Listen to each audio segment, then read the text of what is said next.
Ο όρος δισκοπάθεια είναι ένας γενικός όρος που χρησιμοποιείται για να περιγράψει διάφορες παθολογίες που έχουν σχέση με τους μεσοσπονδύλιους δίσκους.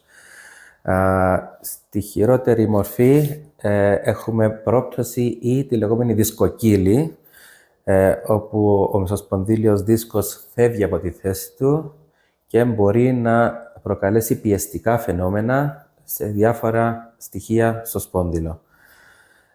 Ανάλογα με τη σοβαρότητα της πάθησης, έχουμε και τα ανάλογα συμπτώματα.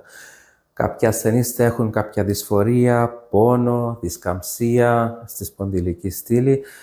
Άλλοι θα έχουν νευρολογικά συμπτώματα όταν έχει επηρεαστεί ο νευρικός ιστός, όπως μυρμηγκιάσματα, καυσαλγίες, αδυναμία σε μυϊκές ομάδες. Άρα η δισκοπάθεια έχει ένα σύμπλεγμα από συμπτώματα και πρέπει να γίνεται πλήρης αξιολόγηση από τον θεράπον ιατρό.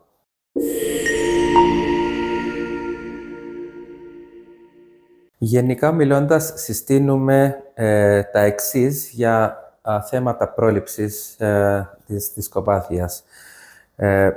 Συστήνουμε όπως αποφεύγουμε έντονες, συχνές σωματικές δραστηριότητες, να αποφεύγουμε τη συχνή άρση βαρών και όταν θα πρέπει να γίνει άρση βαρών, να γίνεται με τη σωστή τεχνική.